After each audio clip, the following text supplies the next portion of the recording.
Welcome to the 14th Castrol International Rally. Beginning in Ermelo this year, the organisers have decided to cut costs. We hope you're going to stay with us for the next while to watch highlights of this year's rally. Among the 56 entrants, the reigning South African rally champions were favourites to annex their 6th win since their first in a Datsun in 1975. With the Quattros dominating the rally scene, Ford had high hopes of their entrance challenging Van der Merwe and the second Audi of Jeff Mortimer and Spotty Woodhead. Toyota entered their works Corolla in Class B, which is for locally manufactured cars not exceeding 3,600 cc's. Behind the wheel, Eric Sanders and navigator Guy Hodson. Amongst the strong competition for the Privateer Award were Tony Ball and Martin Buerter, who entered in Class C for locally manufactured cars not exceeding 1,600 cc's. Another Toyota dealer team entrant was the husband and wife team of Ben and Isabel van der Westhuizen in Class F for standard locally built cars with engines under 1,600 cc's. Another threat to the dominance of the Quattros came from the Nissan Exa in Class B, driven by Hannes Grobler and navigator Piet Swanepoel, who finished second in 1984. Another strong contender in Class B was the Skyline, driven by Kasi Coetzee and navigator Wiley Harrington. The teams faced a 1,400-kilometre route which took them from Ermelo to many beautiful parts of Swaziland. 7 of the 37 stages took place in South Africa, 3 of them around Ermelo. The first stage was 8 kilometres long. The time allowed to complete the stage was 6 minutes, which meant drivers had to average a speed of 82 kilometres an hour.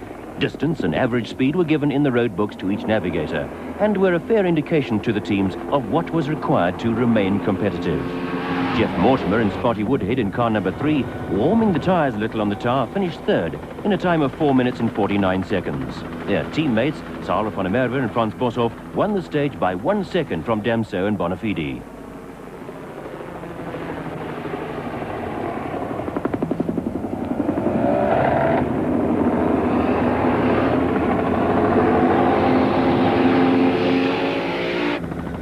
Stage 2, around the airfield just outside Ermelo, was only 3 kilometres long, and Damso and car number 1, already under pressure from the Quattro of Sarah van der Merwe, sped through in a time of 2 minutes and 8 seconds.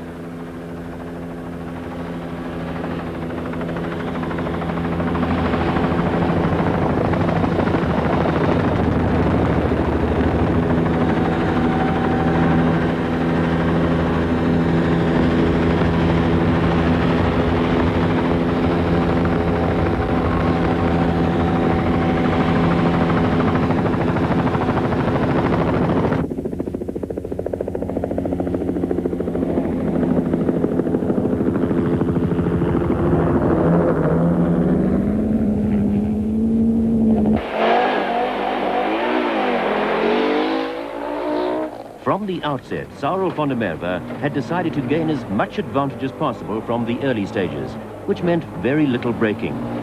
Thanks to the team manager, Jeff Mortimer, and the service crews of the Quattros, our camera team, with the assistance of Frans Boshoff and Spotty Woodhead, was able to film from remote cameras in each car during the rally.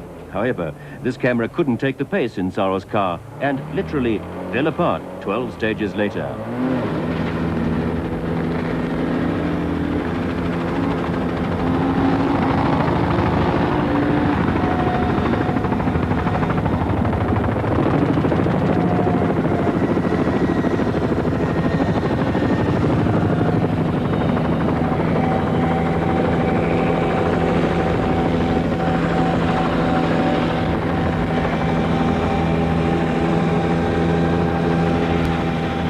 Van der Merwe and Boshoff won this stage 6 seconds ahead of Damso and Bonafide, while Hannes Grobler in the Exa, number 5, was only 8 seconds behind the leading Class B car of Kasi Coetzee.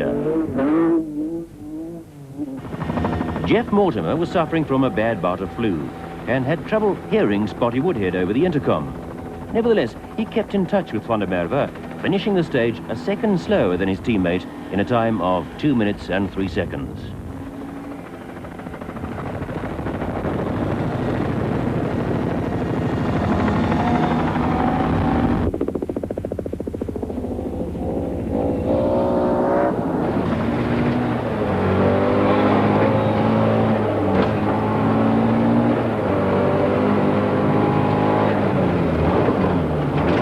The Nissan Stanza, number 8, of Eliseo Miranda and Antonio Balaka Thomas, had to retire later in the evening after rolling in stage 9. With the light already fading at 5:20 and a sharp chill in the air, Damso and Bonafide slipped a further 11 seconds off the pace in this 7-kilometre stage.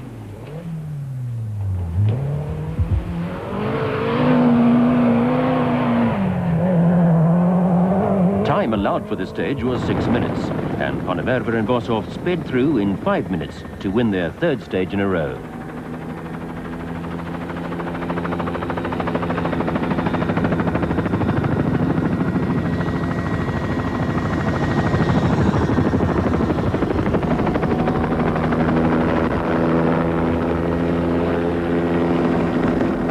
Class A, in which the Quattros dominate, is for imported or locally manufactured cars with no restrictions regarding modifications or the number of cars built, whereas in Class B and C, a minimum of 200 vehicles must be produced.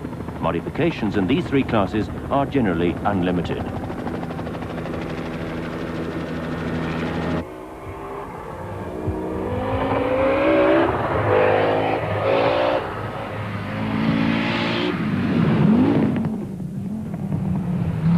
The superb form of the Audi Quattro, driven by Sarah van der Merwe, continued to dominate the early stages, with a car number 3 of Jeff Mortimer an ever-present threat in 2nd place overall. Most drivers found this 14.5-kilometre stage a pleasure to drive. More tight corners and so on, but we really enjoy it. Coetzee, now putting pressure on the 3rd-placed Ford Escort of Damso and Bonafide, won the stage and was only 37 seconds behind and quickening the pace.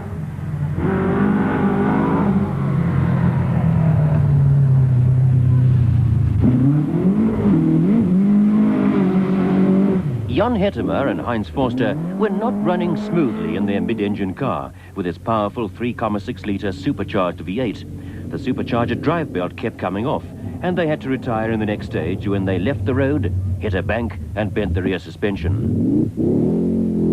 So far, 4 cars had been retired, and this stage claimed another 3. Jan Habig and Paul Rilliard were the first to encounter a problem with a water splash. We had a look at it and I thought it was going to be shallow, and tried to go through it fast and it was deep, and we got a lot of water on the plugs and the motor cut out. I think we lost about 5 minutes there. The service crew for the Quattros had very little else to do but change tyres and refuel, which was a very good indication of how well the cars had been prepared for this rally. This was a superb all-round team effort, which was difficult to match by the other competitors. Already, cars numbers 2 and 3 were in 1st and 2nd position overall. With 7 stages completed, the rally car slipped quickly through a very efficiently run Nurston border post into Swaziland. Another 6 stages awaited the competitors before the regroup at Nhlangano in the southern part of Swaziland at 4 o'clock next morning. Grobler and Swanepoel were not lucky enough to make the regroup, retiring after stage 9 with a suspected blown Welsh plug, and their car was one of 27 retirements after the first 13 stages. After a 4-hour rest, only 29 cars assembled for the 8 o'clock start at Nhlangano. The Escort of Damso had slipped to 4th behind Coetzee, and Sarah van der Merwe, with a comfortable 7-minute lead, could look forward without much pressure to the next 10 stages before the overnight stop at Mbabane.